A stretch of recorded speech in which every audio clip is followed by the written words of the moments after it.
Okay, everything should be running perfectly, so let's get started.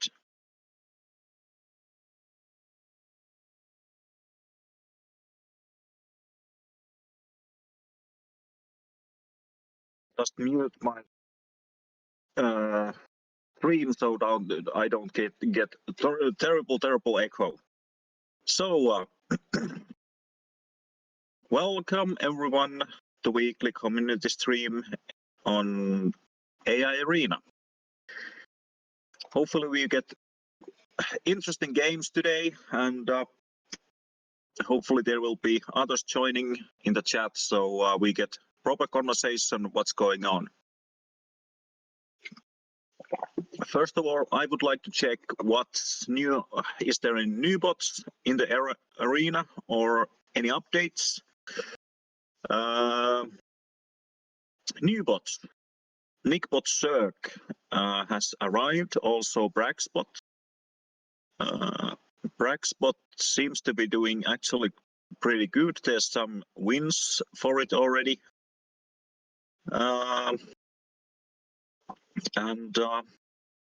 Yeah, I think that will be interesting bot in the future, and I presume that Nickbot is also machine learning bot. There's no description on the AI Arena, but hopefully that will be added later on, so we will all know what's going to happen with that bot. Is it machine learning or hard-coded bot? The other bot, Nickbot Learns, is from Nicknock also, and that's machine learning. So there's a big chance that we are having another machine learning bot from the same author. Okay. What else? There's been a lot of updates in a few days. Today we only see the 5 recent updates. There's Getrock, Sharkbot, GenZbot, Fidolina, and Anibot has been updated recently. So there might be some interesting game in the near future for those bots. In the chat, do you hear my voice properly? That would be interesting to know. Okay, brilliant. I do have few games that I would like to see today. Unfortunately, there's not many of them, but 3 altogether at the moment. Hopefully we get more proper, let's say, other people who know more about bots than me, so we can get some proper commentating on the games. Brilliant. I will add that to the list. So 359269 will be added to the menu. Hello. For today. Hello. What's up? Just started, so not been here for a long. I got one game from Ralph, and I think I will add that to the list so we can watch it later on. And yeah, it's been Sure. week. And a lot of interesting things happened. Okay, hold on. I'm going to log in on the AI Arena account and start handing out moderators, so other people can request games like Raf and Nick and whoever. I think it's good thing that other people can request games. Yeah. It will ease my job a little bit. So yeah. How do I make a? Why is this thing so? Oh, okay. There is no text. There is that. Nick, you're now a mod. Raf, I'm looking for you. I can't find Raf in the chat. Oh, Oh, okay. Now you're in mode 2. Anybody else? Did I miss anyone? Locopuyo, right? Oh, fuck. I just unmodded him. Everything is fine, and as long as you don't ban anyone in mistake. So I wouldn't put this past me. Rasper should be mod as well. I'm modding you guys not because I'm expecting you to moderate the chat. It gives you the ability to request to queue games for the stream. Okay, if I missed anyone, let me know. at the moment, I do have 5 games, 5 game numbers that we can watch.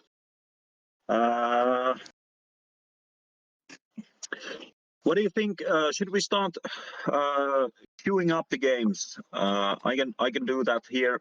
Should be quite fast process. So after this game, we will start watching the games that have been queued. Okay, new buy. I assume it's supposed to be newbie. That's someone new. I haven't seen yet.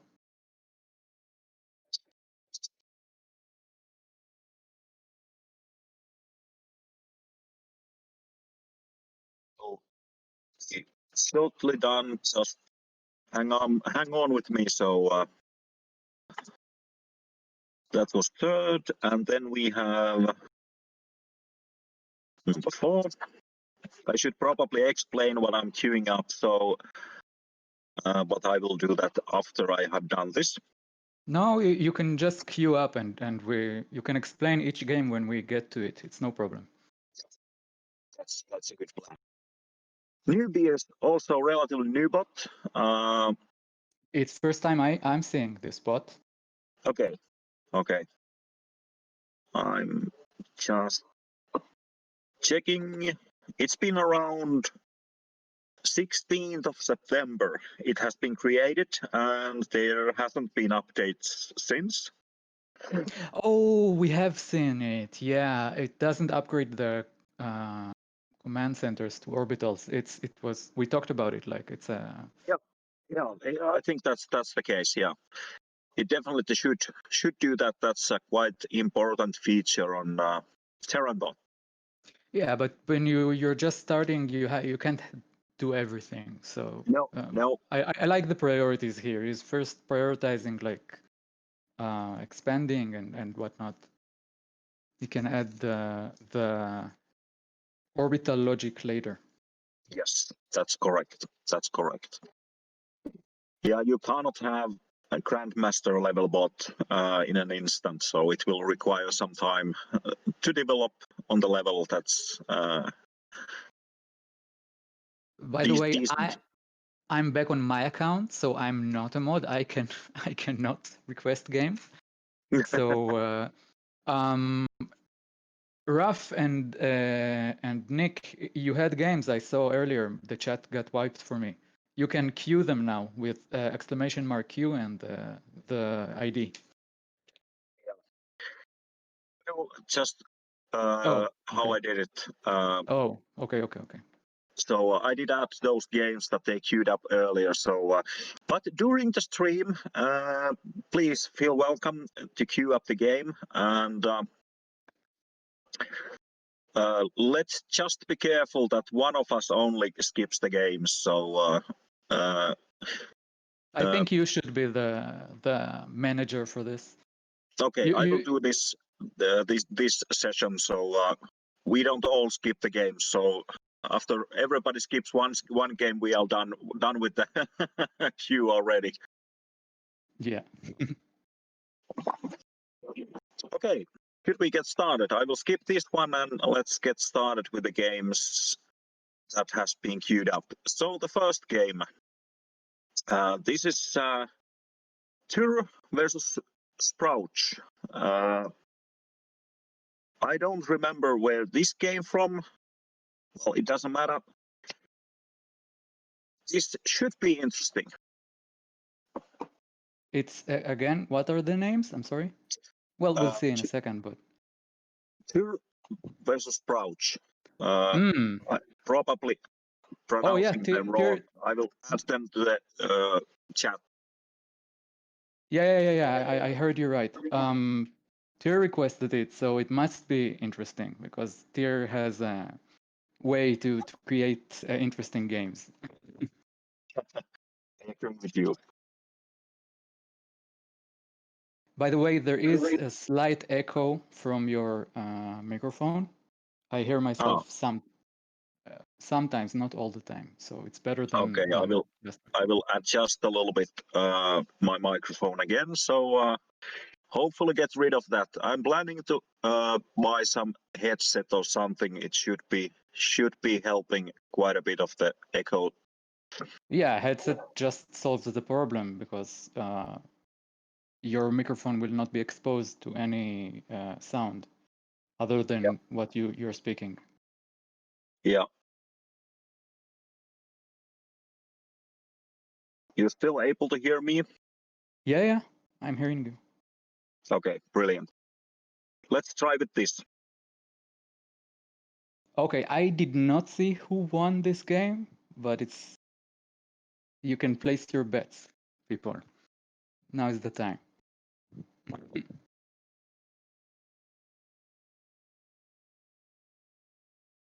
I think the safe bet is always to bet on Tyr, though, right? Yeah.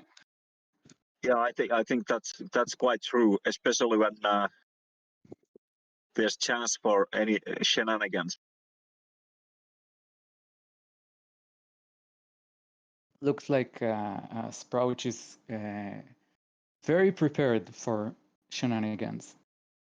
Yeah, those spines are definitely going to help some defend early aggression. The thing is, I saw he was scouting for proxies, which was very good. His two links were split and moving around looking for proxies. He did not find any, and he still built 3 spines, which is, in my opinion, a waste. Those couldn't be drones and more money for him right now. Yeah.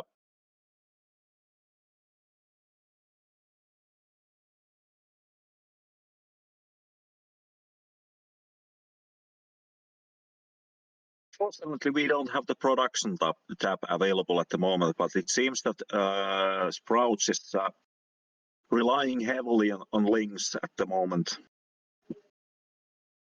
Yep. Oh man, that expansion is gone. No, it pulled back those links. Oh, you okay? I need to hit play because I'm lagging behind. It's like you say it and then it happens in front of my eyes. Yeah. You might have Yeah. a small delay. Yeah, because I was switching accounts. So, Yeah, but just I refresh feel page like he should have denied that expansion, the third, not the one that he just denied. Yeah. I mean, yeah, he would have lost a few links, but it's worth it. Yeah. There's a lot of zealots. I'm not sure why Tyr is going for Archons through High Templar. In case you guys don't know, High Templar cost a lot of gas, and Protoss usually are very, very hungry for gas. And you can create Archons with Dark Templars, which cost much less gas. So if you're usually people create High Templar because they want to use Storm, and when the energy is out, then they morph to Archons. But I see that Tyr is just creating them to instantly morph to Archons, so I feel like that could be improved. Dark Templars required the Dark Shrine. Yeah, but if you want Archon tech and you don't care about storms or stuff like that, that's a cheaper route to take. Okay, I understand. Yeah.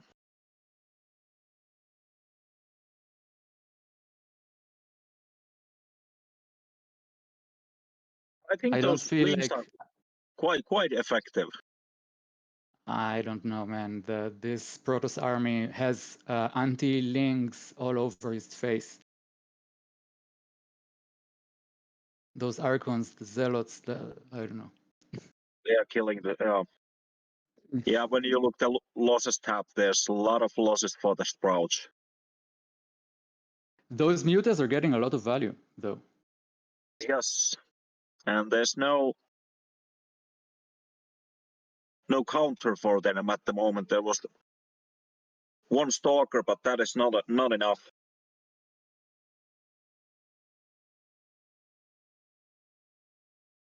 Interesting.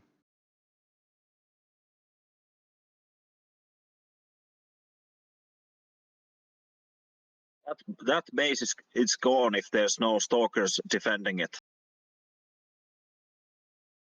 Everything is gone. The only thing that shoots up are stalkers. I'm not sure even how many Tyr has. I don't think he's massing stalkers here. He has a lot of zealots. Actually, Archons are really good against mutas. Sorry, I forgot that. Archons are like, mutas cannot fight Archons. Archons just, the splash damage is insane. Yeah, did you see just how the HP went down there with a couple of shots? And that's almost dead muta already.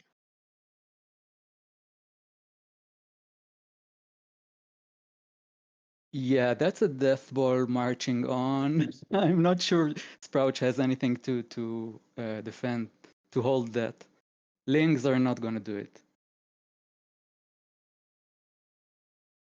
Well, I think Tyr is running out of. No, Tyr has plenty of workers still, but he has to do something about the mutas on his base. Otherwise, the workers are gone. Sprout can win that if he plays the long game, actually. If he just kills Tyr's economy and doesn't allow him to remax, he can trade inefficiently here and still win. Yeah, I think you're right.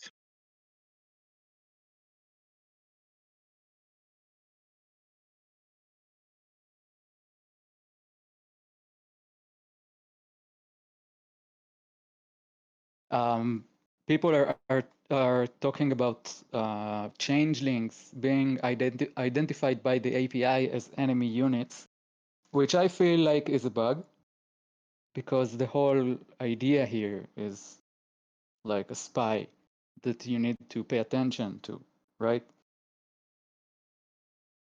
That's a little bit difficult because for a human, changelings you have to be really pay attention to find them, and but bots, Yeah, bots will get the exact information there, so there you can there's no deception for the that's bot. what I'm saying.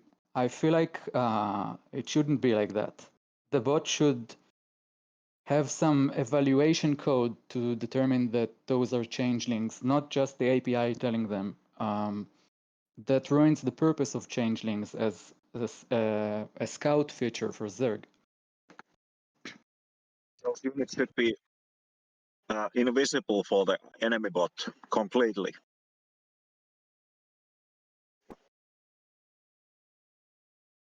Oh, mutas are fighting an Archon. Well, they got one. Yeah. Those mutas are doing quite nice job. Nothing here shoots up. Yeah, Those mutas exactly. are going to clean house. And Prowse has already army lead. So this is looking really good for Sprouts. Yeah, But it this should. is something really hard. I personally think this is really hard for bot to detect. Actually, figure out the enemy composition. Okay, now I have to build some air units, and now I have to build some ground units. So I think for the human that's just really simple to figure out. But to code it in a bot, I think that's rather difficult. I know there's the authors who have done it, additional pylons does have counter tables or something like that. So I know it's doable. Just have to figure out how to do it. Yeah, it's as they say, it's more art than science. You need to be very, very creative in those things. Like you need to think out of the box. You need to come up with crazy formulas that will probably not work, but eventually you will tune them enough to make them work.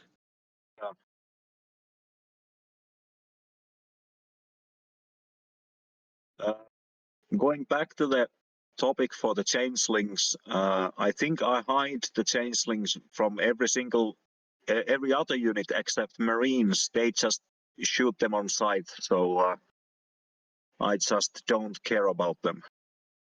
Well, the purpose of changelings is to create a marine, a spy marine that will join your bio ball and give scouting information to the Zerg. But in the bot world, that just doesn't make sense because everybody knows it's a changeling.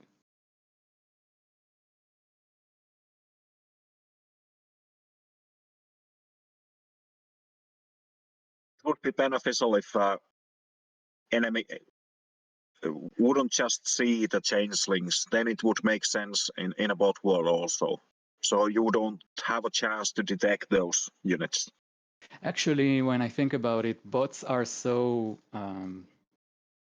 I mean, it's easy to work around that. I can't find a solution because if you have like a ball of Marines, you know exactly how many Marines you have, right? It's a bot. Yeah. So if suddenly there is one extra Marine there, either your bookkeeping is off or it's a changeling. Yeah. But if you don't give any information, if you don't get the information from API from that unit at all, so your bot doesn't see it as as a unit,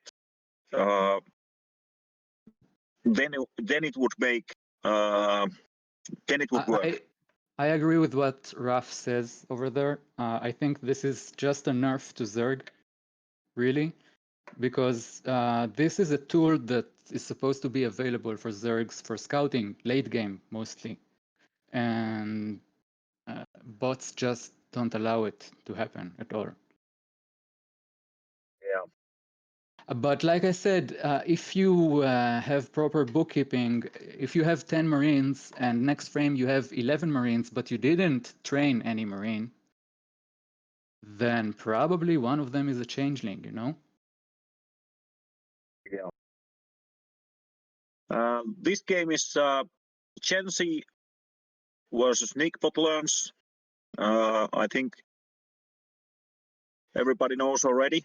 Nickbot learns is using machine learning. Gen Z is a hard-coded Terran bot.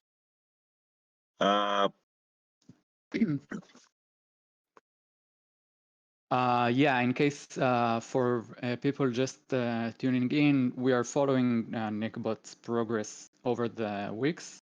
It looks really, really good. Every week it looks a little better than last week, which I really like. And the way it works, the micro part, when I say micro, I mean unit control, like stutter stepping or kiting or whatever.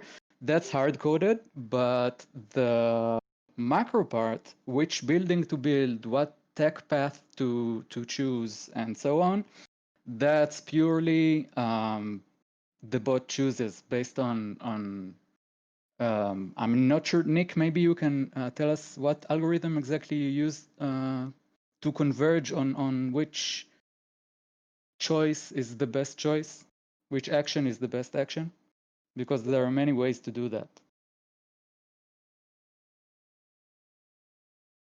If I'm not mistaken, you're doing gradient descent, right? And we even saw last week that Catrock, hello.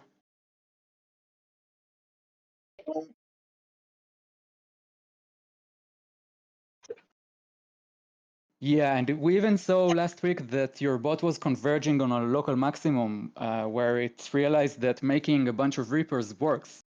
So it started only making Reapers. You, Great game. Hello, laddie. hey laddie.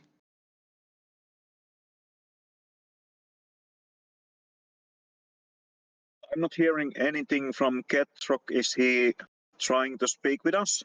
I think it's the normal mantra of Ketrock. He logs in and then he sets up his microphone, and a couple minutes later we can have Ketrock with us.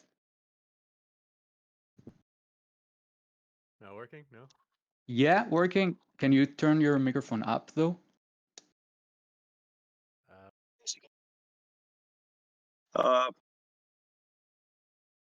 On the current game, Nickbot seems to be a little bit behind with the workers, actually quite a bit at the moment, expanding and so on. So we will see how Nickbot will do against Monster of Gen Z.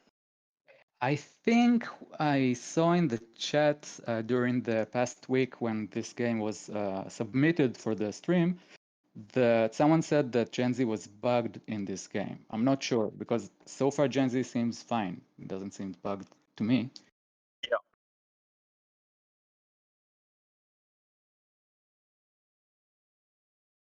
Oh, I didn't pay attention to what's actually happening in the game at all.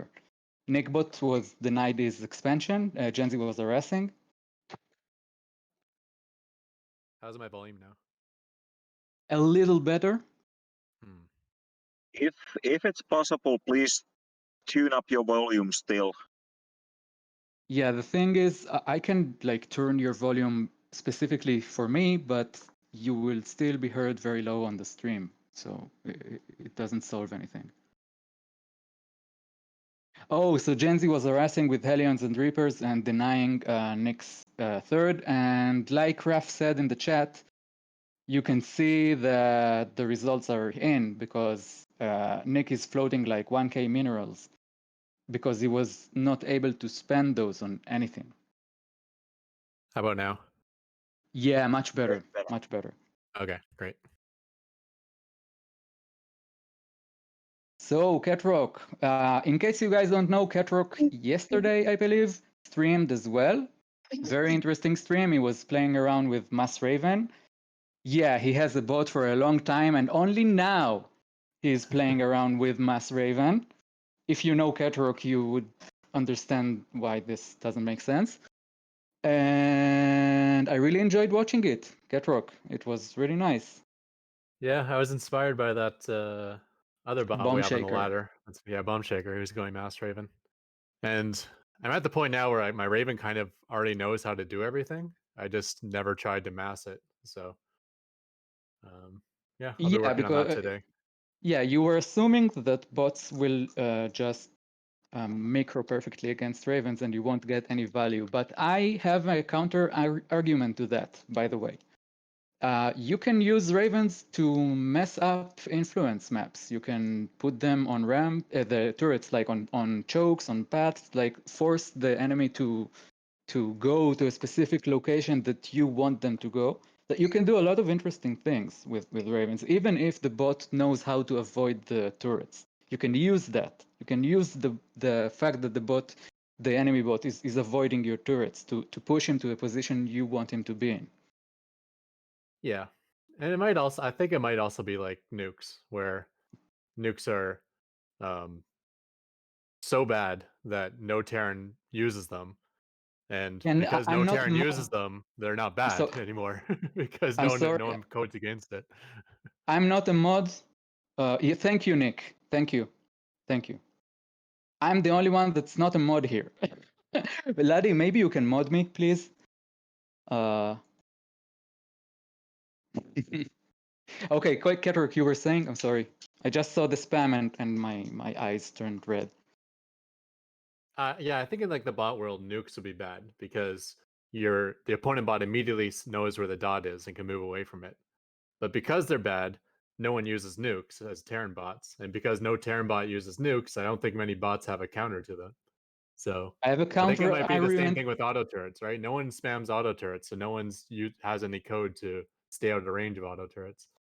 Yeah, and if you look at top level games in the human world, nukes are not used to deal damage. They are used to force the enemy army to reposition, which is something bots can do as well.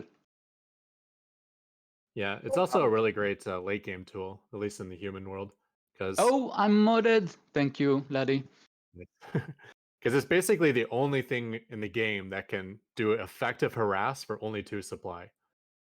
Like if you think of any other harass, like a batch of mutas or a medevac drop, it always takes a big chunk of your supply out of your main army. Well, Where a Banshee, nuke is I guess. just 2. Yeah, but I mean late game you can't really harass with a banshee, at least not easily. Rough nuke does deal more damage. If I'm not mistaken, this could have been patched out, but nuke does deal more damage in the center. And yes, it kills the supply depot, a pylon. I think all of the spores, the cannons, the defensive structures, it one-shots all of those. Just have to hit really close. Yeah, it has 3 levels of damage depending how close it is to the center, and it does bonus damage to structures. So I know against structures it does 500 damage in the center. And the bigger buildings, you just land 2 nukes in the same place and the bigger buildings are gone. I think the town halls will require 3 hits. Yeah, so the nice thing is that the town halls are all multiples of 500, and nuke does 500, right? So it's like 3 nukes to kill a command, like any Terran command center, 4 nukes to kill a nexus. 3 nukes to kill a hatchery, but then it's 4 to kill a layer or 5 to kill a hive. And the only thing within the Zerg structures is you gotta tap it afterwards because it'll have 1 hit point left over because of its regeneration. Yeah. But by the way, I've this weird idea I've been playing with. Sadly, I cannot implement it yet because my bot can hardly do anything. But harassing with ghosts using EMP, like EMP queens, EMP orbitals, EMP shield batteries, whatever. Like, actually, you can. No, Nexuses don't have energy anymore, right? The Chrono Boost is like default. No matter what, you have 1 Chrono Boost available, right? no, Nexus has energy. It does have energy? Yeah, unless I'm dumb for some reason, but I'm pretty sure it has energy still. No, I know it used to have, but I think they patched it, they changed it. I'm not sure. Not Well, 100. it must still, it can't work on cooldown because it does multiple things, right? It can overcharge batteries and it can The thing is, I know before you could bank your energy and then chrono like 4 buildings, it cost 50 energy. Chrono four buildings if you have 200 banked. Now you can only chrono 1 building per Nexus. And Nick wins this game, you're guys. talking the beginning of Legacy of Void. You're like back to in 2017, it worked like that, where Chrono Boost was like permanent. It was 1 permanent Chrono Boost from each Nexus. So you just put it on a structure and you never have to worry about it again. Yeah, but it lasted Good like game, that for like Nick. 6 months, and then they switched it back to the original way. Oh, okay. It was kind of like a quality of life change to make Chrono Boost easier for Protoss, but it kind of no, because the burst of having a full energy, like 3 Nexuses with full energy, and then you can chrono your 12 gateways. That had an impact that was very hard to deal with. You know. Yeah, you can still do that. I don't think Chrono Boost is as powerful as what it once was, but you can still spam it if you want to. Can I mod people now when I am a mod? No. Can you mind me? Hello, mind me. By the way, I forgot to say when you came in. I think he's the only author that is not a mod right now, which makes you special, mind me. Hello, regular pleb. Yeah. What were we talking about? Oh yeah, so harassing with ghosts, but in a safe way, like not dealing damage, just messing up the injects, the mules, the chrono boost, like having a ghost hidden somewhere and just because the bot can do it perfectly, right? You can just EMP the orbital and go back to your hiding spot, or EMP the queen or whatever. Yeah.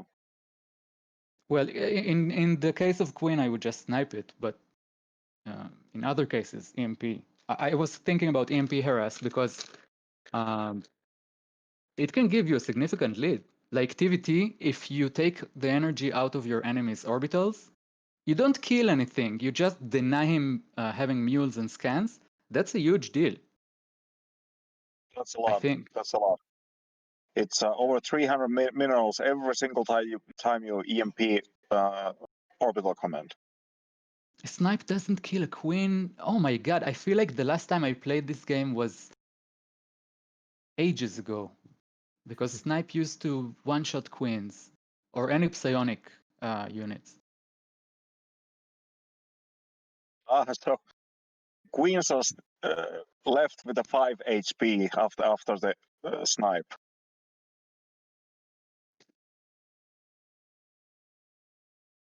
You can have a medivac like parked in the corner of the map with your ghost, and you just unload him in the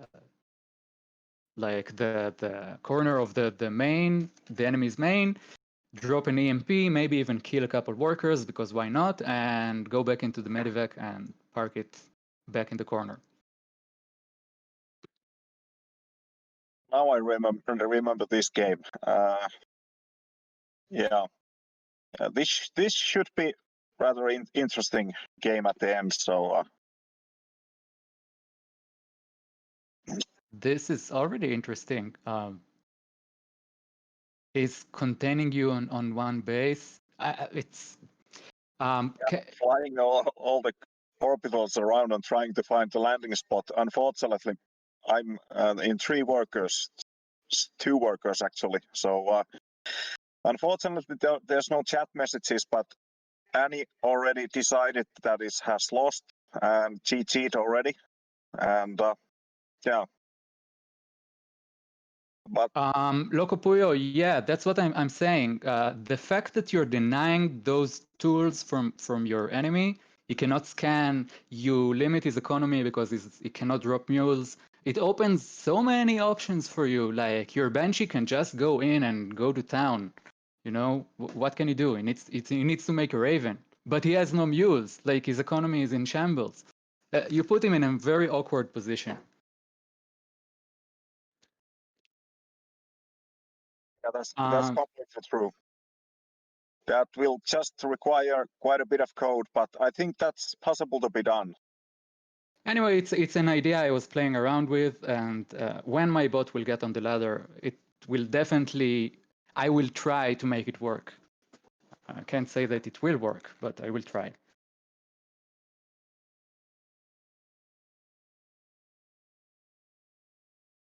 Raf, I have to say that everybody will produce Raven very early against you because you have those Banshees. They will require the Raven. I mean, playing against Micro Machine, I would just go engineering bay first and drop a couple turrets in my mineral line before even building a barracks. No, I'm joking because I know Reapers are coming, so I need something first. But yeah, I would probably, until he learns that I'm doing it and start adapting, I would just default turrets. Like in the corners of my base, like everything. I will cover everything. I won't take any damage from Banshees. Micro Machine ruined my Banshee harass because everyone already learned how to deal with Banshee harass before I even built mine.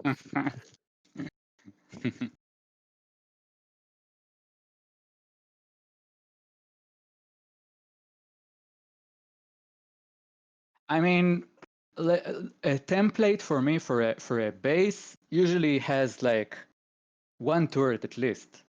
Like every base has one turret because it's very useful. It could be used for DTs, for borrowed units, for anything that comes to harass you. It also shoots up, so it's good against mutas and whatnot.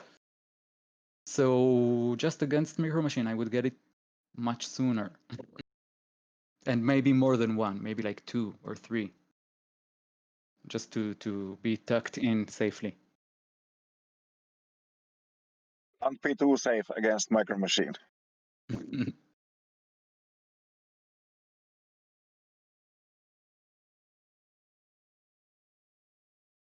Also, I'm not sure many people know. I'm sure Ketrok knows. I'm not sure many others know. There is this nice little trick where you can build like a supply depot exactly on the spot where Reaper jumps into your main, and then they can't jump up. Does anybody do that? Yeah, my bot does that. Some maps it takes like 5 structures though to block the jump in area. Oh, really? Yeah, like what is it? Submarine is the worst. It's like 5 structures to block the main, and then there's also another back route into your natural as well. Okay. Well, that pretty much deals with the Reaper harass early game. I mean, yeah, it can roam in your natural, but at least your main is functional. You can get going. Yeah, I would lose every game to Reapers if I didn't have that. I rely on it for my early game defense.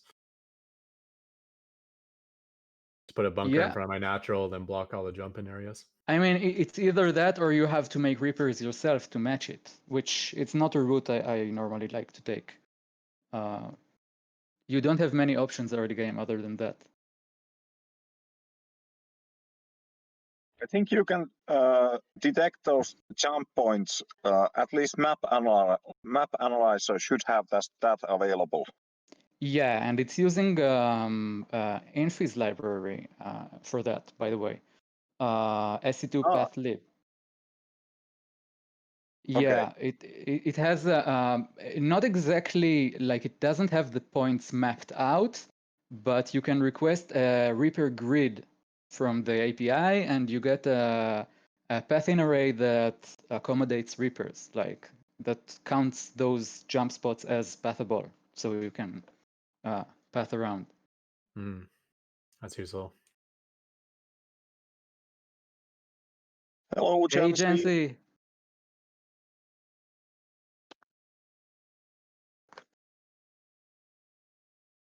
I think this replay is done. So, by the way, Savelas, I have to say your bot is improving insanely. Like, I really like what I'm seeing. You're using way more diverse units, and you're using them well. I love what you do with the Liberators. It's like, fuck you, 10 Liberators right here. Let's see you come at me. Come on, let's see you. Yeah, I want to use some strange builds. I know that Jancy is a really solid Terran bot that's able to do like human play. I really admire that one and a lot of other bots, but I like to try something different. Probably those are not working always as they are supposed to be. I love that attitude, because you can get inspiration from what humans do, but eventually bots are going to be better at different things, right? So experimenting is key here, like trying things, trying new things, trying different things, trying things that you might even suspect won't work, but try them anyway. Maybe you'll be surprised, you know? Yeah. I like that. There's one build I'm now trying. It was actually used in some human game. I don't think that's really common, but 2 racks to 4 CC. So basically you build 2 racks, build marines out of them, and build 4 command centers for the greedy opener. So No add-ons, no gas, no nothing? no, nothing until you get 4 CCs. After that, you just start expanding and collecting money like crazy. Well, so, you should consult the greedy guru right here with us, Ketrok. He is probably the person who invested the most thought into how I can do the greediest opening possible without dying to cheese. So, Ketrok, what do you think about this 2cc? I mean, 2 racks to 4cc. Is that crazy, or could there be any potential on the ladder? If you're good with Reapers build slowly and they cost only 50 minerals. So the nice No, thing it's about that going is you start. gasless. Yeah, but if you did try Reapers, you Mm. can keep your opponent on the defense. You pool up a lot of minerals in the process. Yeah. So That's you true. can build a lot of command centers behind that. Maybe build them in your main base to float them out later, just in case you're getting attacked. That's the But it idea. sounds like you're going to be dead to any sort of cheese. Yeah, I don't see a point building them on the point because you won't have the SCVs to saturate them so early. So it's better just using them as a generator for more workers and mules and whatnot. Mules are the idea there. So you get a lot of mules from that build. So that I think that's the main idea. Yeah, but you will inevitably have to hold a push where your army is behind in some way. But again, Terran has the best defensive advantage in out of all 3 races. So I think it can be pulled off, like tanks, PFs, whatever. Jensi, do you have a replay for us to show for your passive TVT build? Jensi, get on voice. Yeah, you have a microphone. Come on here. No excuses this time. I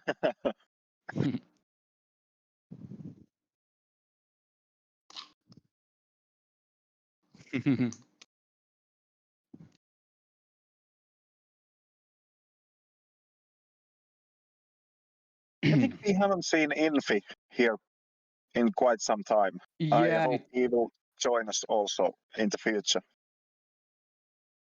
he's saving his voice for work. Jensi is a musician, by the way. So yeah. The only thing I can play is the CD player. Yeah, I can't even play that. CD player, what's that? That's like future tech. What's that? What does it do?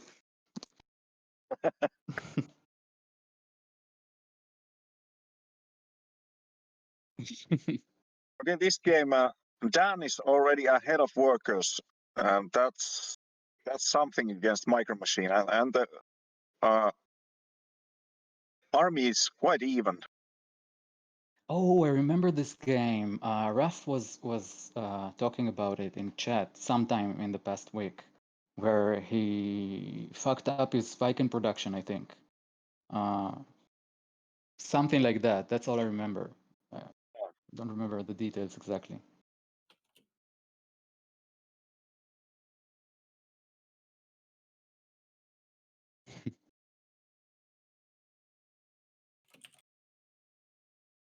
Micro Machine was able to shut down that harassment with the cyclones quite effectively. Yeah, but Dan is double expanding very aggressively. I'm not sure that's smart to do, but it's getting done. If you are able to pull it off, then it's a really good thing. Yeah. There's a lot of cyclones for both sides.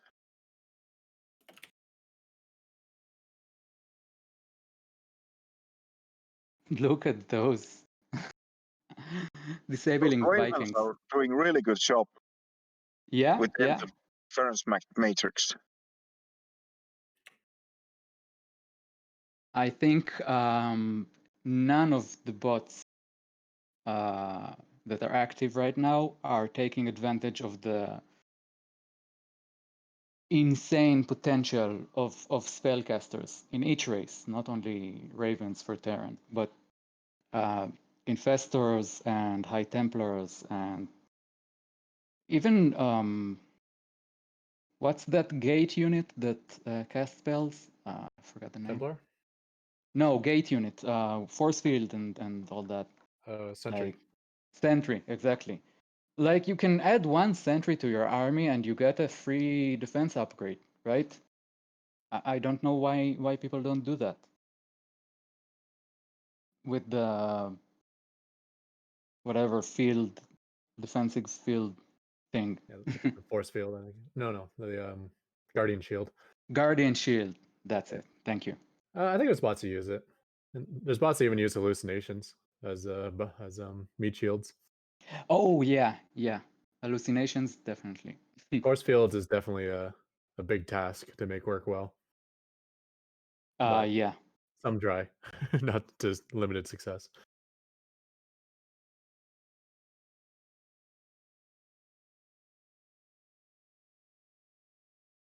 I think Dan Tinkles. is really keeping this micro machine out of his base.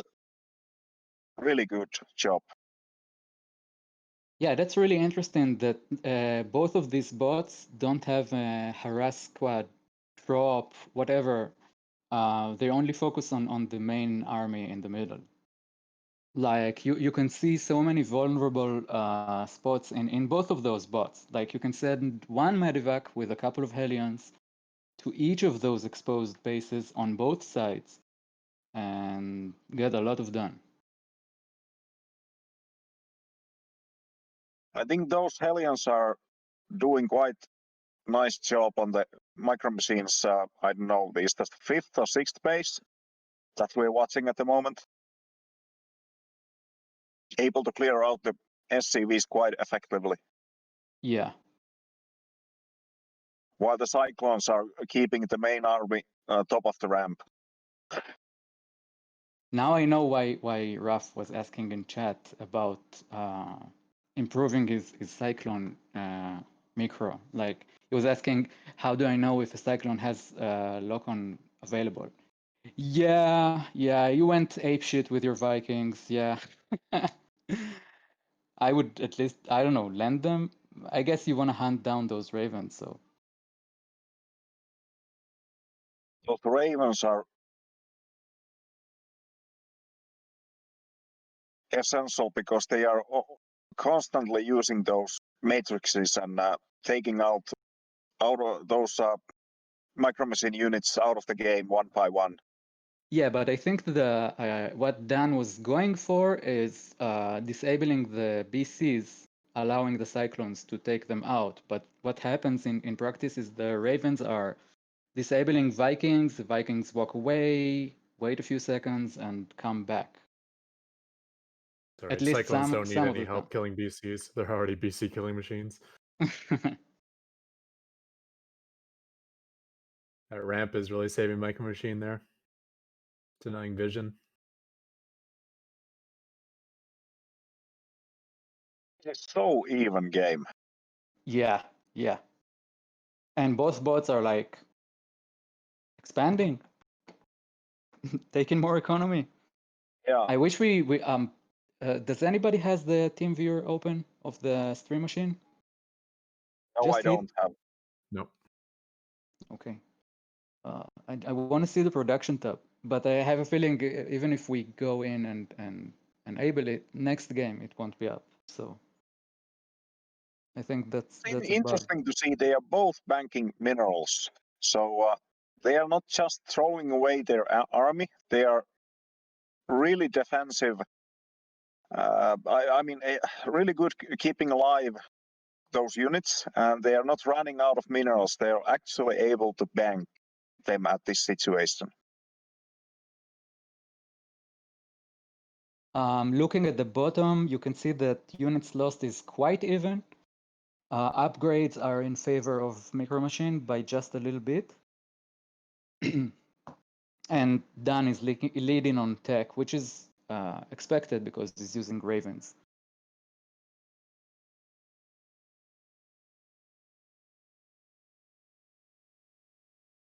Oh yeah, Cyclones were able to climb that ramp and push forward. And we can see that two bases are now being attacked, one in the 3 o'clock and one in the 12 o'clock. You can see even rally points going to the 12 o'clock from Dan's side. Is Dan using any other flying units except ravens? I don't think so. I think that Viking count for the micro machine is too high if that's the case, really. So Well, most Terrans are just going, I want to have more Vikings than my opponent, right? yeah, So I think that's what led us here. And Dan was, I don't want to have Vikings at all. So he basically gave the sky to the micro machine, and it's countering that with the cyclones. yeah, because if you have so many Vikings, how are you going to fight Cyclones? What Yeah, are the Vikings going to do here? they are lost minerals and production time.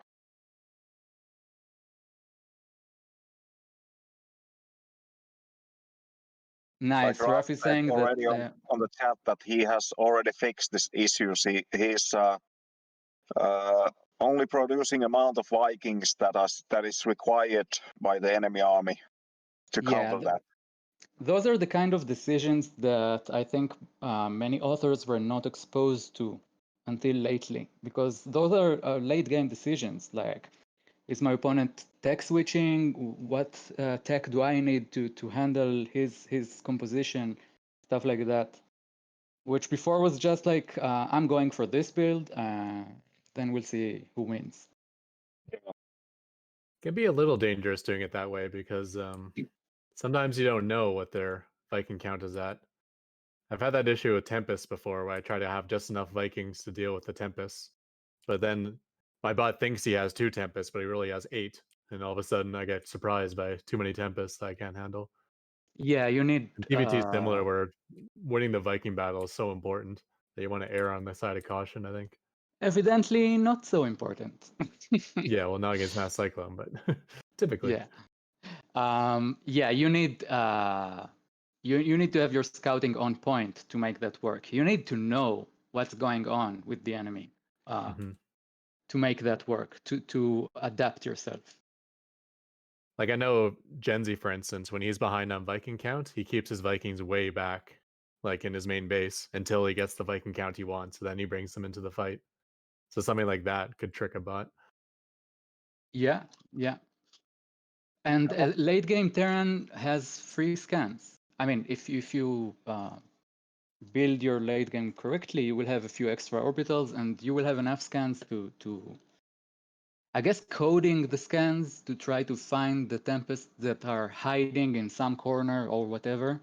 That's a bit difficult. Yeah.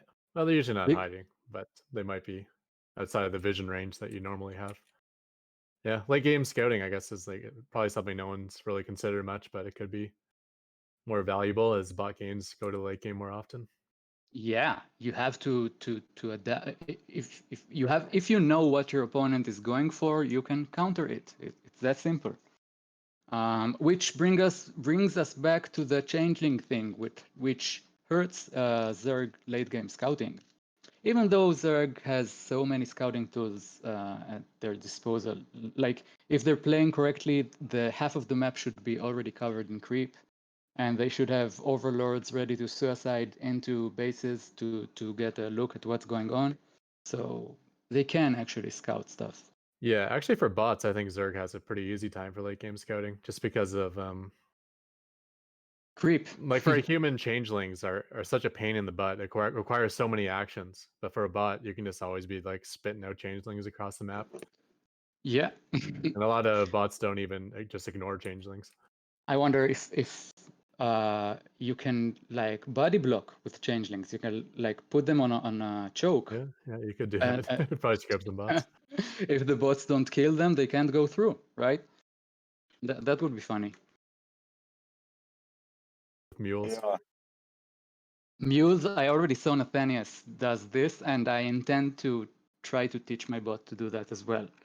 Like a clutch wall off with mules, because I believe nobody attacks mules right now. So you just drop like 5 mules on the top of the ramp, and that's it. Nobody can go through. I wonder if you drop 5 mules in someone's base, whether it would initiate their anti-worker rush code. That That's would also be interesting. hilarious. Rough late game mules are free, so no. I'm talking about late game. Late game, when you have like macro orbitals, you can drop like 10 mules just to mana mule your opponent, just to BM him and still be in the game. You don't need all of that.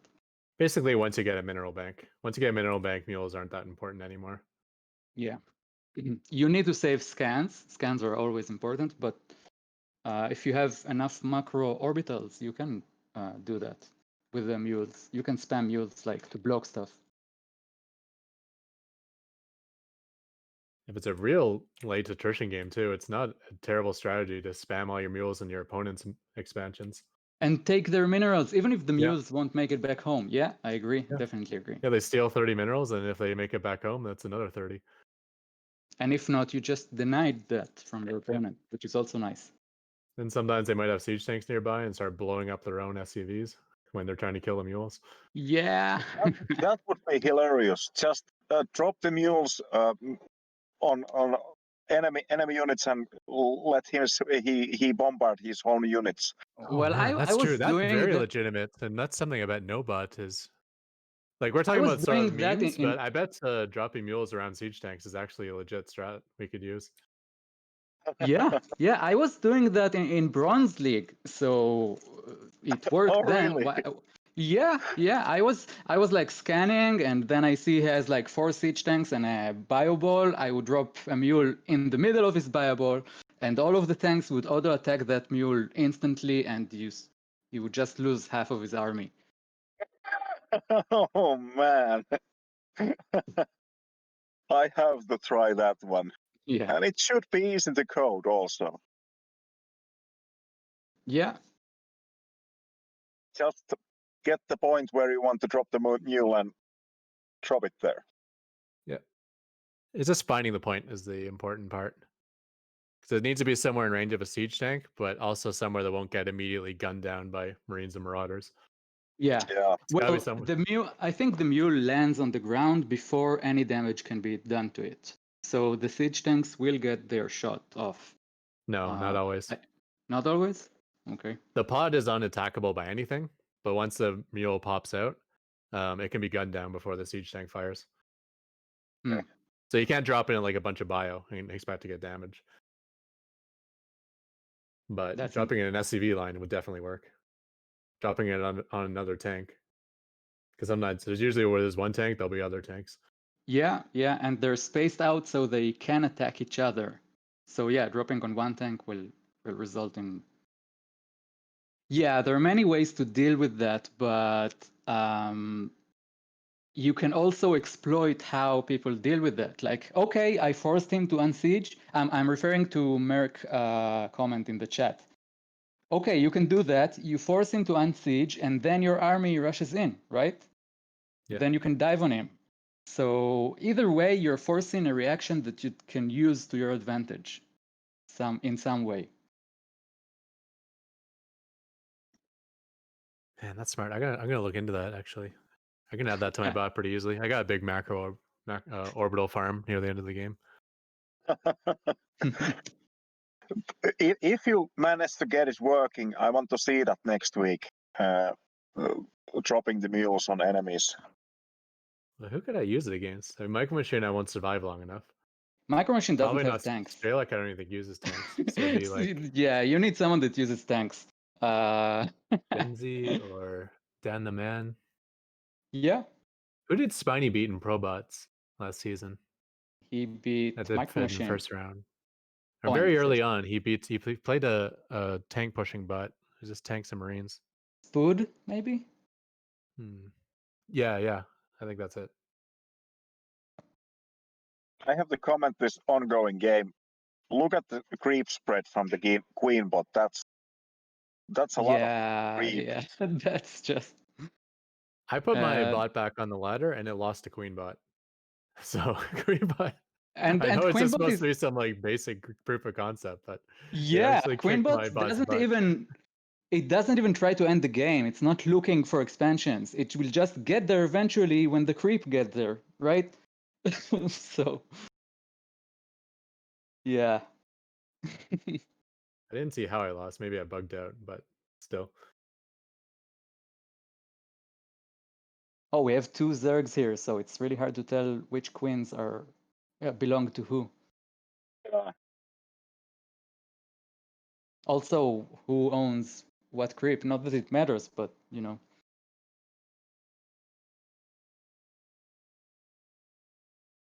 Queens A lot are of bots make sure insane. their sieges don't splash their own units. My bot doesn't. I don't think any bot does that right now. And again, even if that is the reaction, that can be exploited in some way. I promise you. No, Like, that would not be able to be exploited, I don't think. Well, no, the tanks will still fire though if there's no other target.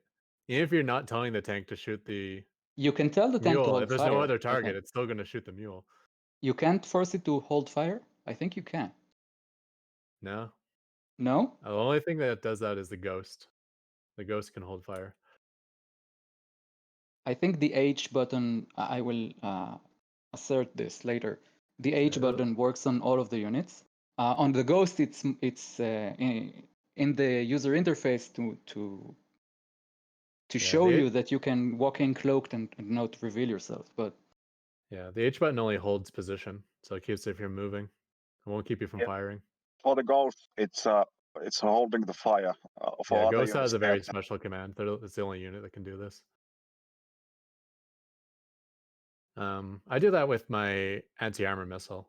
When I'm picking a target for my anti-armor missile, I take into account my own units that will get hit at the same time.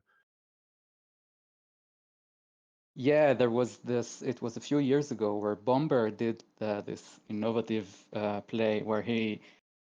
It was back when Seeker missile actually killed stuff, dealt a lot of damage. So he secured his own medivac and then boosted it into the enemy's air army. Yeah. I used to do that a lot. I miss Seeker missile. Yes, Raf. Anti-armor missiles hurt any.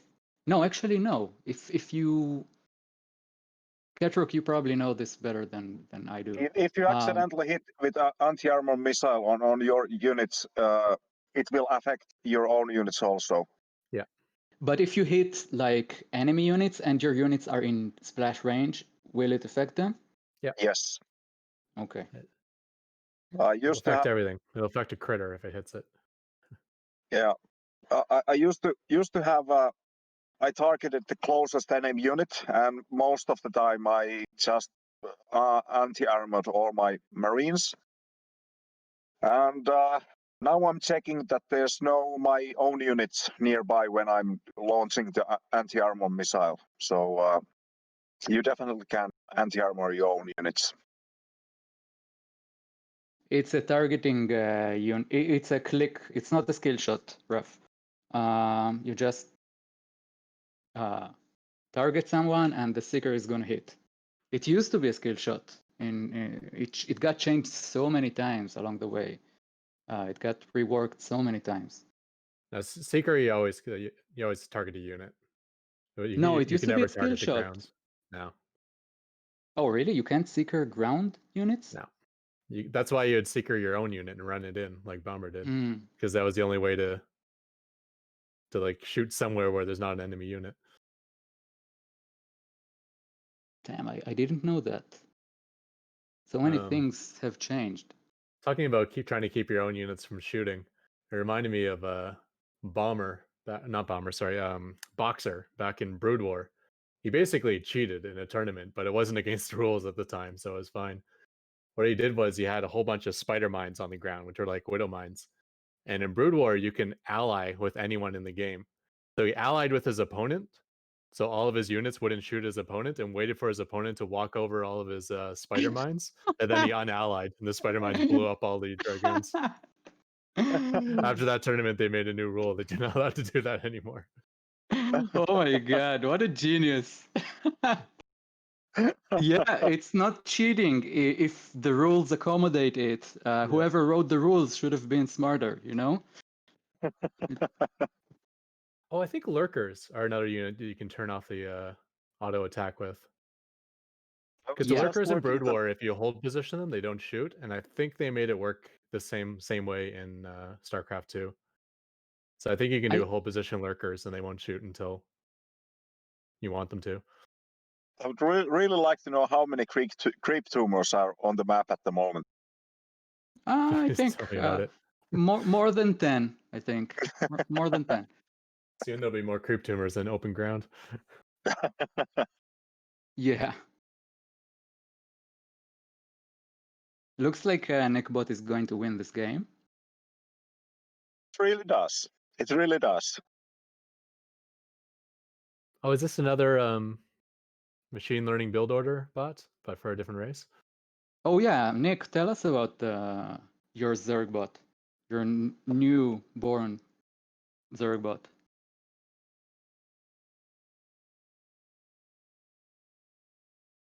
Scripted, okay. Okay, so this is a scripted bot. Okay. Well, it might be simple, but it's doing its job quite effectively. So yeah, it's kicking Queenbot's ass. Yeah.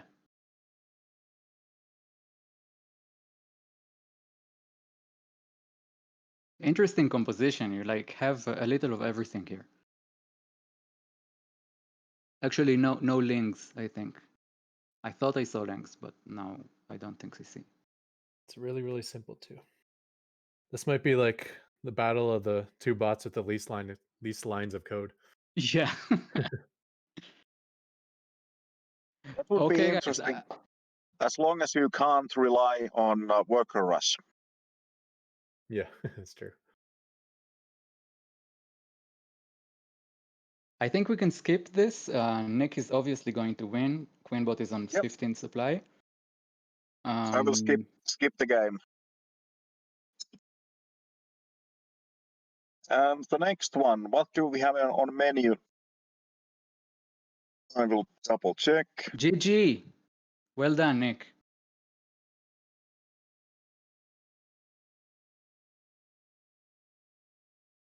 The process cannot access the file because... Oh, okay. Only one bot saves the replay. This is something we Oh, need that to was the address, I think. last one from me. Okay, I will do a quick scan, try to find Micro Machine losing, because that's what we do here, right? Yeah, that's what we are here for. So I'm not let's even get- going to go to results. I'll just go to Micro Machine and look where it lost. And okay, it lost to Drone Drill, and I wanna see that. So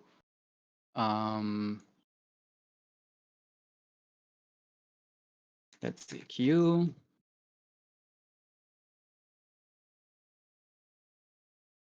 Okay, Meanwhile, that's one. I'm going to go through a little bit the results page. If I find anything interesting, I will queue it up. And this one also is interesting because I don't feel like Micro Machine should be losing here. So I'll queue that too.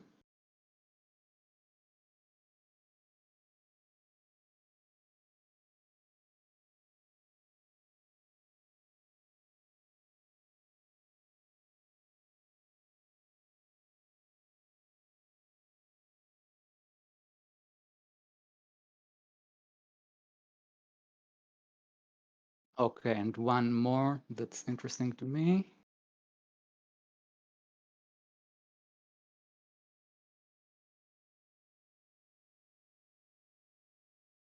Empty seat.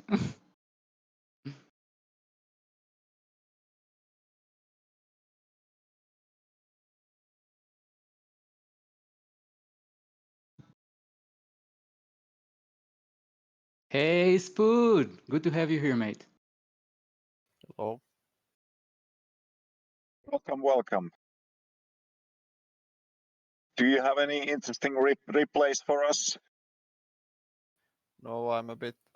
I still haven't updated my bot, so like I'm not sure if it may have some interesting replays, but they are like there's no no updates to it at least. When are you getting back on it? When do Well- you plan to? I mean, Well, hopefully soon. I've been planning to, but I've been stuck with some other stuff.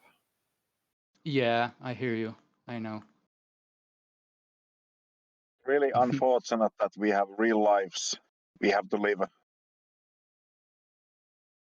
And Raf is saying that he expects his bot to win every game next round, which normally would sound like a big statement, but I think you can say that every round so far, right? I'm looking at games now, and apparently Jensi is queuing a lot of games. I'm not sure what he. Have you seen what he's testing? Oh! Where do I don't see Jen's. I'm looking at the queue right now. I don't see any special but queue. if you look at my bot's previous games, they are all against Jensi bot. Oh, yeah. So Well, he did say in chat earlier that he's working on his TVT. Yeah, so I don't know if you have seen any of those. Like, what is he actually doing nowadays? I think Jensi is making TVT build more defensive, and yeah, he's building more defensive TVT build, and I think he has been trying the build against Spud quite a bit because Spud is how do you say? It's a solid Terran that doesn't cheese you right at the start. But Yes. I attack I attack in TVT pretty early. I think Genzi, we talked about it earlier. Me and Genzi, we discuss strategies quite often. And correct me if I'm wrong, Genzi, you disabled your early game harass, which you have quite a lot of by now, in order to work on your mid and late game TVT, like allowing other Terrans to build up and then see what you can improve there. Am I right? Exactly. Yeah.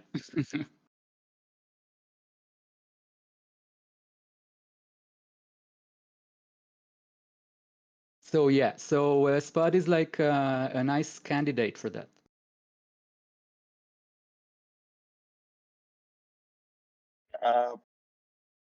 Drone drill isn't doing the drone drill. How? Drone drill lost the drone drill, but Micro Machine didn't finish his barracks, so he's eventually going to lose because he has nothing. And okay, so we need another supply depot, and we need more SCVs. Okay. Those So silly bugs. is this some random bug that it doesn't sort of send another SCV, or because I would assume Micro Machine has that functionality. Maybe this second SCV you sent got killed on the way, and then maybe that's not handled. I don't know. Yeah, I think I missed what happened exactly. Obviously, there is some bug with unfinished barracks that it's not being attended to in some weird edge case, because I believe Micro Machine already has that handled. Maybe he can throw all of his minerals at the mutas and kill them that way.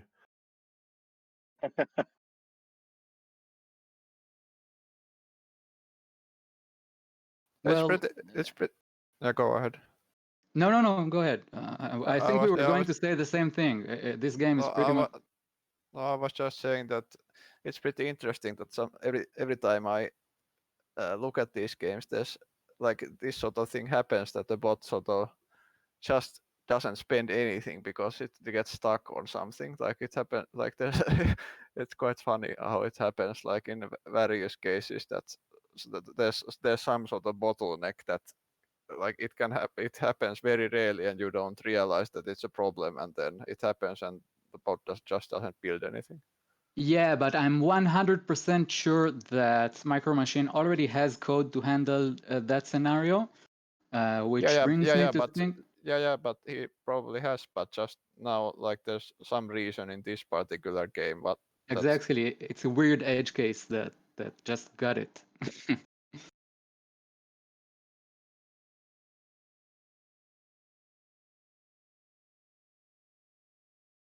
Interesting. Imraf, you have too much code to handle, so you should make a simpler bot. Simpler than drone drill. I mean, I'm the micro machine, so because he was talking about that he has tons of code that make sure that the buildings get built. Or it handles situations where the SCV got killed midway and stuff like that, you know. Yeah, that was a pain in the butt. It took a long time to Oh, get mind me. Sad to just see you building a go. structure good. See you Goodbye, later, man. mind me. What were you saying, Getrock? I'm sorry, I couldn't. Oh, it's just a pain in the butt just to get a simple thing like building a structure to work correctly with Terran because there's so many edge cases. You really got to Yeah. track the structure's progress and always have an SCV tracked I with remember I watched your stream a while ago, Ketrock, and you explained exactly that, like what it takes to build a supply depot. You need to send an SCV to build the supply depot, and then you need to make sure the SCV is alive during the build time of that supply depot, and you need to make sure that, like, you need to check for like 10 different things just to get a supply depot up and running, you know. So yeah. That's quite a bit of easier in Python compared to the Java. So yeah. it's You look at easily the code in the background of what Bernie wrote for builds a supply depot. You'll probably see a whole bunch of stuff there. yeah. so how do you queue a game? Do you have say something in chat, Spud? We should get rid of this mod. Okay, you requirement. don't have sword. Laddie, Yeah, but you can, can you mod? if you can queue that. Yeah, sure, I'll do it. That's one of the but just so you know, you're a mod now, and !Q space and the ID. Okay, that's one of the Gen Z games. I'm curious what's going on. Yeah, let's have a look. Should we skip this one, or do you guys want to see this army? No. Micro Machine loses here. We're not skipping this. Brilliant. This Protoss bot used to at least use storms. I think it was one of the few bots that used High Templars, at least at some point. Oh yeah. Okay, it's a silly bug. Yeah, looks like Micro Machine didn't handle the order of taking up properly. Okay. Although I think those Marauders should be enough to hold this. Like Cyclone Marauders, I don't see how MM loses this game, actually. He should be able to handle that. Oh, oracles arrive, and yeah, okay, only the Cyclone can shoot up. That's a problem, yeah.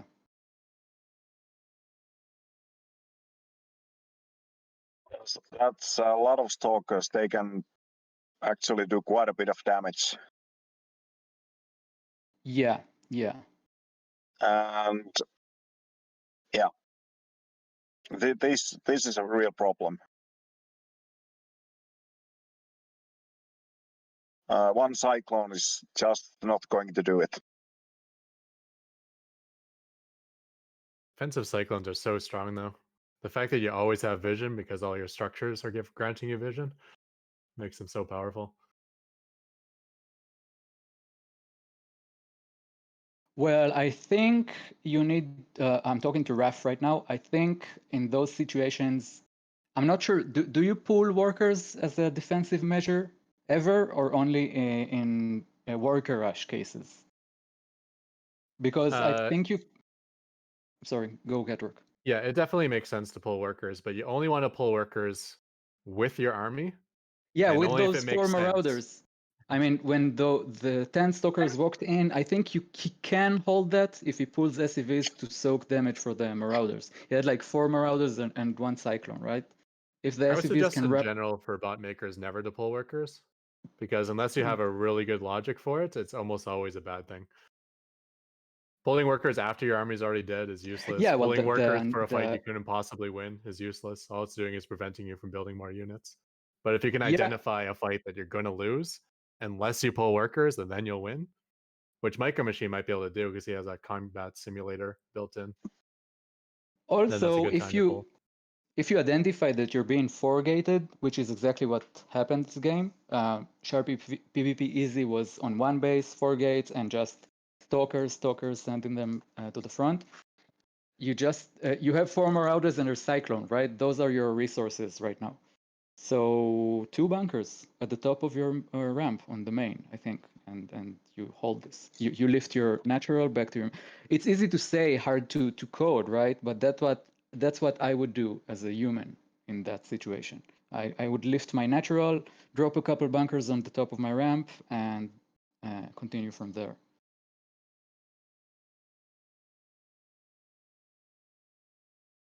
That's interesting. Does he use Storm? We won't be able to see, but... Yeah, I guess this is a new build, but he used to do, at least versus me all the time, like a more slower based and then use high Templars. Raf, the SCVs are not meant to deal damage. They're meant to soak damage so your Marauders doesn't take damage. They're meant to be a meat shield for the Marauders. Yeah, but I see what he's saying though. If the stalkers are cutting backwards and stalkers are faster than Marauders and SCVs, it might not work out well versus a bot. Yeah. If you got Stim or Concussive Shell, it's a whole different story. But I think the concussive cells are really important in bot games. Also in human games, it's such a micro advantage once you have it. Like making the other unit be slower. That's insane.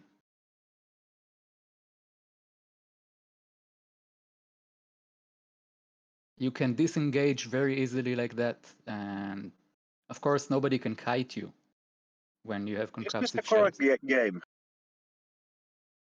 Yeah, I requested this game. Oh, okay, sorry. these are 2 of the top 5 bots here. Yeah. And it's a macro game, so I was really interested to see how it played out.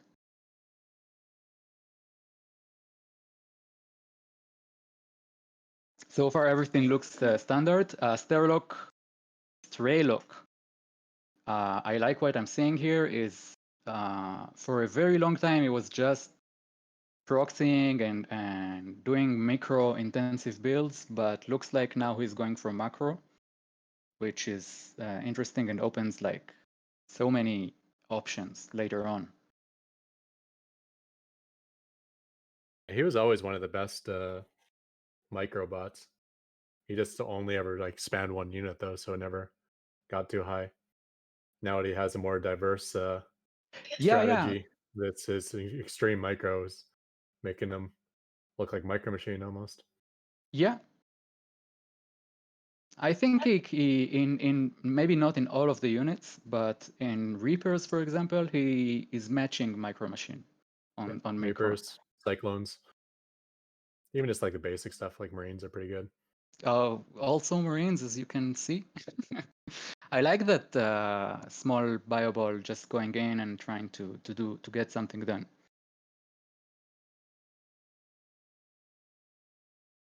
But I would like to see a medivac with it, and when they realize they can't win the fight, just load up and get out. Straylock is not mining gas all this time, by the way. So no tech, no upgrades, no nothing. These are naked Marines, and that's it. Seems the valid strategy at this point. But you can't play the whole game like that, I think. First of all, Marines without combat shield are so inferior to combat shield Marines. It's like a different unit, really. They die so fast without combat shields. So I don't see a reason ever to not get combat shield. It's like makes your Marines tier 2, like from tier 3 to tier 2, you know? Yeah, the timing worked out pretty well for him that Spiny didn't make that many units, and although he didn't destroy the base, I guess, but Yeah. Obviously, the disadvantage to combat shield is the time and resources invested in it. So for an early timing like this, it's much stronger just to have naked Marines. Obviously, it doesn't pay off as the game goes on, though. Yeah. I think But I'd rather have like 10 naked Marines than have 5 Marines that have combat shield. yeah, he could Well, he could have killed the base, but like he didn't target it. but Raf, he's not mining gas. He has no reactor. He has nothing that needs gas. He has naked Raxes, and he's mining minerals. And he's making Marines, right? That's what he's doing. You can see in the income tab at the bottom, it's been 0 from the beginning, the gas for our Strelok. So I think, yeah, you would have less Marines, but getting But those... he's able to keep Spiny busy with the Marines. And if you're able to deal some damage, that would be great. And at some point, I would definitely like to see example when he has 3 or 4 bases ready, up and running, add some gas after that. I wish we could see the production tab, because I'm pretty sure he's messing Spiny up in a way that makes Spiny produce Yeah, well, units and not work. How many barracks does Trelloc have? Because he's not floating that many minerals, and he has 84 workers. Like how many Marines is he producing at once? Yeah, Laddie, can you try to sort the production tab for us, if it's possible? His main base is full of structures. I'm guessing that's all depots and barracks. I'm pretty sure it's barracks over there. Yeah. Oh, that's quite like because he didn't float at no point. He didn't float any minerals basically all game except now, but like he was producing a lot of them, even though he just had naked barracks.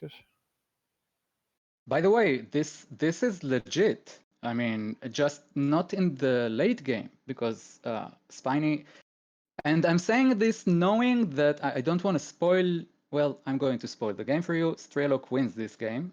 I'm saying that knowingly, but I don't think. I think he wins. Spiny loses this game more than Strelok wins this game, because Spiny is taking up. He's getting upgrades. That's his production. That is, yeah. He's making 7 barracks right now, in addition to what he has. Okay, yeah. He's been scanning a lot too, which is not necessary. That could have been mules and even more Marines. Yeah. What do Who we need cares about now? clearing creep when you're doing this? You're going for the throats right off the bat. It's like a never-ending parade, right? Yeah. You got a little lucky with the composition. It's all Ravagers and Queens, neither of which are good against Marines. That's what I'm saying. Speedlings, or even Bailings. Banelings. You've been a lot of Like trouble. you can have banelings, you can have speedlings, like you said. You can have. Roaches would be the best, I think.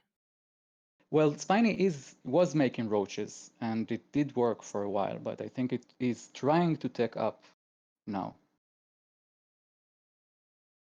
It's pretty annoying to deal with like these sort of units that they come all the time and they are in different spots. Like I don't know how does Spiny how does he split up his army, but like it's because Trelloc comes now he's at 2 different bases and every Marine ball is sort of microed separately, and like it's pretty annoying. By the way, this is how you can get to platinum or even diamond on the ladder. If your macro is like that on point, you don't need upgrades, you don't need tech, you just need to parade units to your enemy and be ahead in economy. This is actually legit on the human ladder to do. At low levels, I mean. Yeah. Yeah, Seems to basically be it working on emphasizes how much. bot world also. I'm sorry, what was that? Seems to be working on a bot world also. Well, again, I think Spiny loses this game more than Strelok wins because Spiny is not reacting properly, and he has the time and resources to react properly. Just the code is not there yet. He could have banelings, he could have more spines, more queens, many things that would make his life easier against naked Marines. Yeah, he defended the first wave, okay, and I think that at that point he shouldn't lose anymore probably. But then, like the next wave somehow does more damage because he Yeah. doesn't have a units or something like. No, the next wave was when another 7 barracks just finished building and producing more Marines. So Okay. yeah, it was overwhelming. That's the strategy here. Strelok is overwhelming. It is not doing anything other than making Rexes and Marines. He's the swarm in this game. There's 19 Marines at a time. Yeah. That's a lot of Marines. That's not a bug. It's definitely intended. You can see it's well thought out. He's not taking gases. He's going only for minerals, and he's going apeshit with his barracks. I think he has 21 barracks at this point, or just this cycle, maybe more even. That's what he planned to do, and it works. So kudos.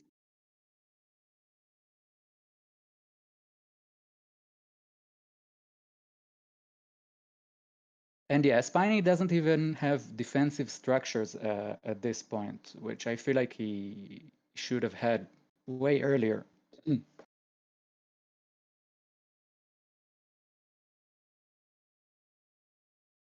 What's the unit composition for Zerg if there's a flood of Marines coming in?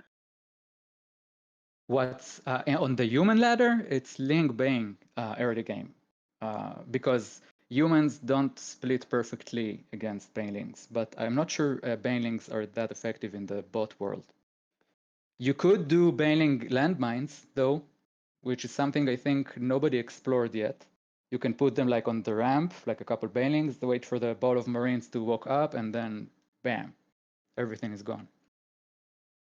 The speed banelings are quite fast on a creep, so you should be able to hunt down the Marines on a creep.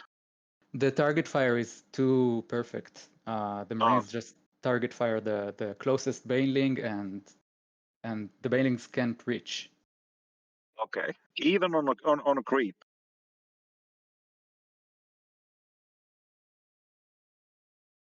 Even on creep, yeah. Bots Okay. just target fire too effectively. Like Okay. you have, I mean, if you have like 30 banelings against 30 Marines, yeah, you would get a few through. But if you have 6 banelings against 30 Marines, which on the human ladder could actually wipe those 30 Marines, in the bot world, it won't happen. Those bailing mines would be really effective against bots because you can't spot the burrowed banelings. You can't, right? So it's actually legit. You can put banelings on your ramps, and just blow things up when they march on. Yeah.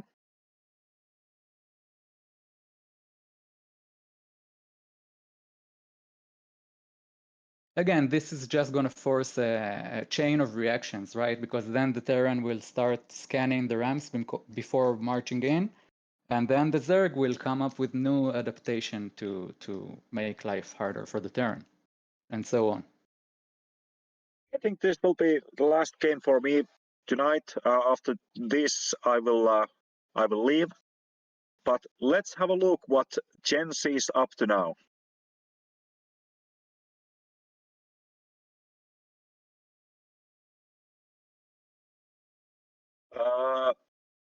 Is this one of the latest games against Spud from I Gen think 3? it's so we can expect Genzi to not harass early game here because he's Yeah. looking to work on his mid and late game. I think we will see something that we haven't never seen bot doing on a ladder before. This much I will spoil you, but Oh, no really? more. Okay. Yes. At least I haven't seen. How do you have this information? From where? Gen Z. Oh, okay. Okay, I'm excited now. I'm excited. You should be. By the way, both of those bots are proud beta testers for the map analyzer. So it's interesting to see how they take advantage of it.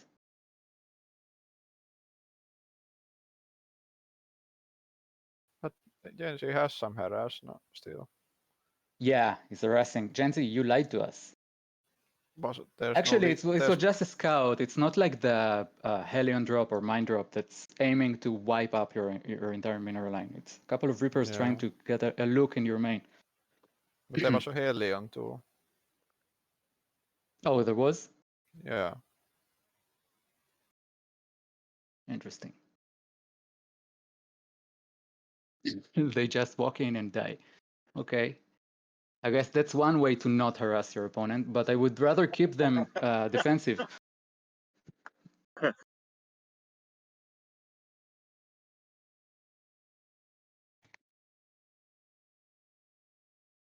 Both bots seems to be playing quite defensively. Yeah, that's why Genzi picked Spud, because Spud actually doesn't force the game to end early like many other bots. It's very comfortable going for the mid and late game, so that's why he queued up like 1 million games against him.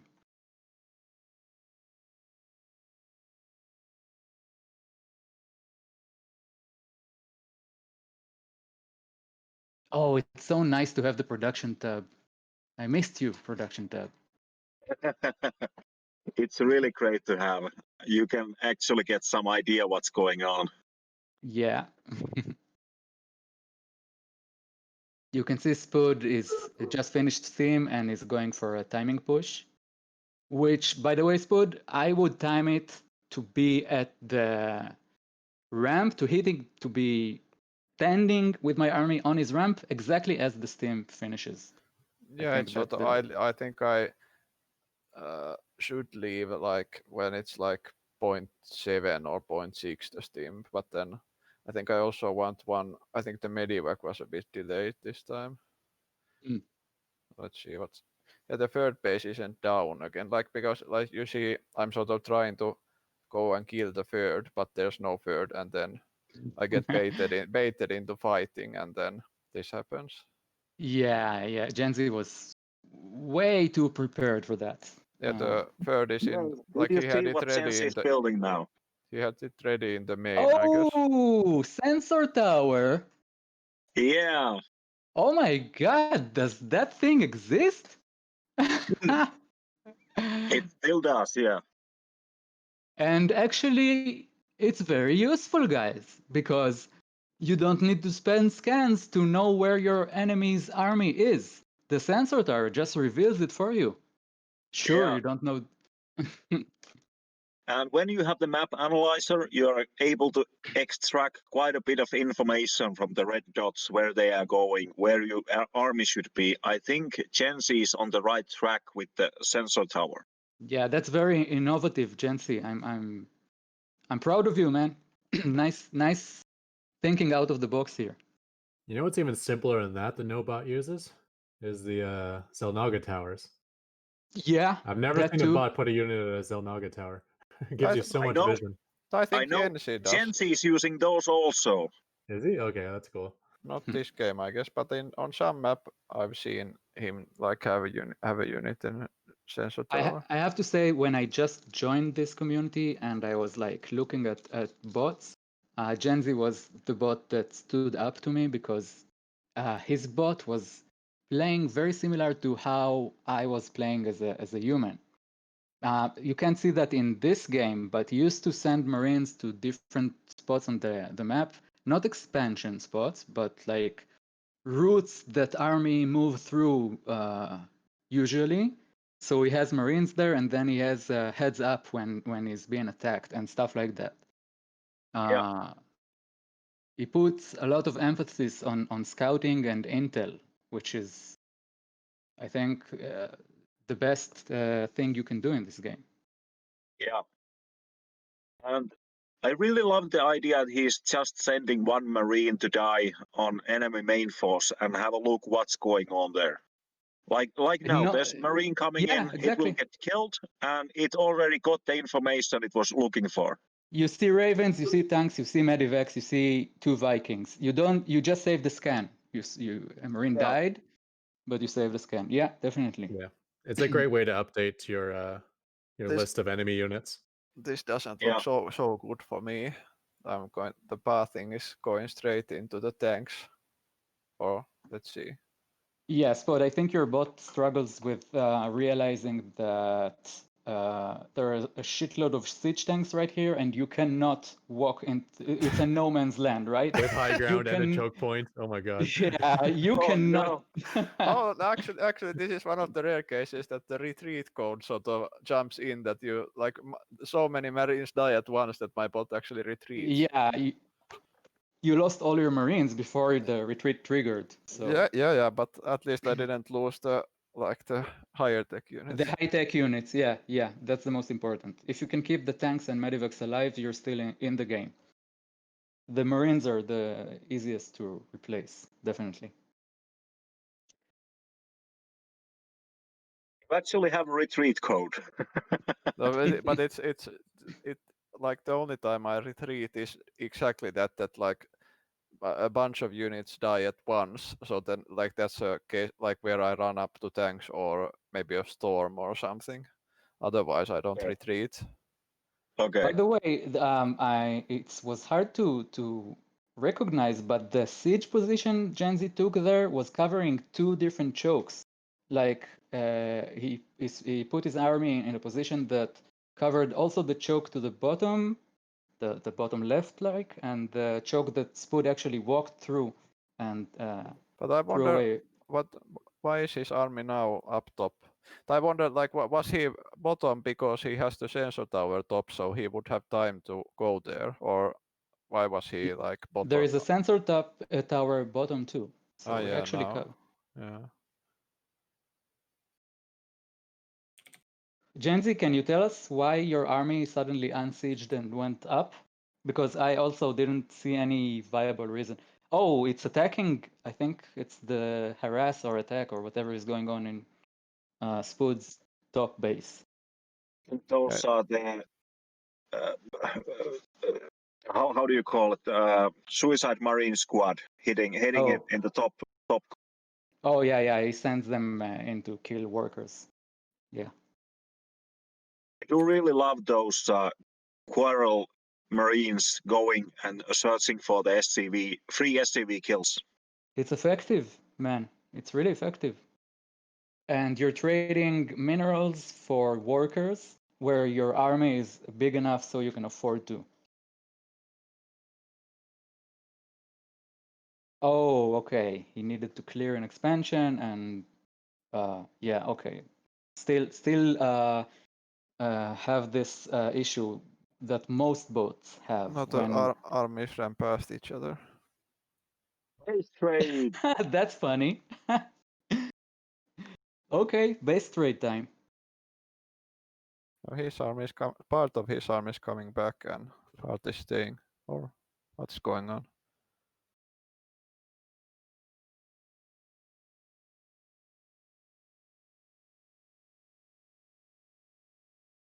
He has I a think lot of bang if he's losing units. I think he will build more defensive units, but this is Gently, raised against block.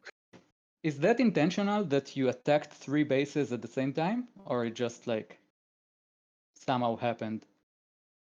Because it was beautiful, man. But I doubt I mean, if anybody can plan this, it's you, but I doubt it. I think it's just like pathing got messed up, and these tanks attacked this base, those tanks attacked that base. Marines are at the bottom. Worked out great, right?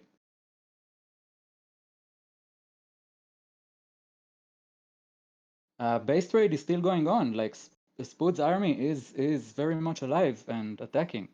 Yeah, Yeah. it moves a bit slowly because it waits all the time for the tanks to unsiege, and so I think that's what's like it took a long time to move around the fourth base and so on. It's only now getting to the natural. I do have now two modes for the tanks. I can use them normally, and then there's an aggressive mode when they unsiege immediately when there's no units on range, and I use those. I'm planning to use those when they are attacking and there's no enemy units countering anything, like base trade situation. Interesting, but that also feels like it could be exploited in so many ways. Like, Yes. okay, I can hide my units for a second, you unsiege, and then I dive on you. You know? Yeah. I will use them only. I'm planning to use them only in certain edge cases. If I know that there's a base trade, I'm trying to figure out how to code that the bot will recognize the base trade. So after that, it will use the aggressive mode for the tanks. Yeah, Yamabushi is right. He said in the chat that unsiege tanks, they have higher DPS. They don't deal more damage per shot, but they deal more damage over time to a single target when they're unsieged. But they are like fancy, expensive marauders when they are unsieged. You don't really want to use them like that. You want to use them to control space. Do you, Yamabushi, mean when there's a base trade situation, you should not siege them at all? Yeah, I get it. Yeah, probably that in that case when, like for example, Jensi's army is at my base, I should just like not siege at all. But I don't have such code. I siege every time. There are so many nuances here. This is so interesting, really. So many things to consider, to think about. Yes, that's quite true. And Genzi explained that his logic currently just grabs his entire army to defend, and then the condition to attack again is to be max supply. So even though Spood is on 7 supply, Genzi is not going to attack until he maxes out. Yeah. That's easy to code. Just to go when you have max supply. Yeah, but a lot of times you are missing your windows to win when you do that. In this case, obviously not, but in other cases, I promise you, you could have won the game if you just pressed your advantage, but because you let your enemy get back into it, you might lose.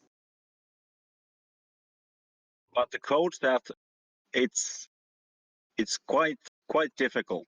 But yes, I know what you mean. I know what you mean. I have lost many games for that already. Like your enemy has no combat units, only workers, and instead of going in and finish the game, you let him ramp back up, you know? Yeah. Then you might lose the game. Yeah, that's really quite true. Happens to humans on the ladder too, when they misevaluate like how strong the enemy is. Should I attack? Because often, especially on high levels, often the right play is to not try to end the game, but to try to play off your advantage to get a bigger advantage, to snowball. It's the safer route, right? So often you will see pro players choose to after they've dealt significant damage, but they're not sure if they can win the game, and if they try to and mess up, they bring back the opponent to even grounds, they will just back off and double expand or something like that, because they have full map control, they have superior army, they can just get a bigger lead from that. Yeah. I'm going to head out now. Should I restart the stream? I think I will head out too. Yeah. It was a very interesting stream today, guys. Anybody else? Catrock, are you looking to stay? Or anybody? No, I'll go with you guys. Yeah. Okay. Thank Well, you. guys, it was... Sorry, Savelas, let's go. Yeah, thank you everybody for participating in the stream. It's been really nice. And I think this is really nice to have this tradition once a week, have a little chat, look what's going on. And I think there's... I'm Yeah, sorry, go ahead. I cut you in because I think, by the way, this is none of the staff initiated this. This is Savelas. He came up with this idea, and I think it's amazing, and it brings our community together. Everybody's much closer to each other. We're all friends with each other. We're discussing strategies. We're giving each other tips on how to improve our bots, which is something that was happening. It was happening before, but much less. So yeah, kudos to you, Savelas. This is great. Thank you very much. Thank you very much. Yeah. Yavapusi, I don't want to be a staff. I just can be doing these streams, but I don't know anything technical stuff on the arena and so on. So there's no point of making me staff. Also, But anyways, I'm sorry. I like the idea that community members have responsibilities without being staff. You know, I think Yeah. it's very beautiful in our community that we have that. Yeah, and for our community, like you said, we are everybody is so helpful. Basically, if you're struggling against any bot, the easiest thing to beat the bot is just ask the author, what should I do? And Yeah. I'm complete 100% sure that every single one will tell you should do this.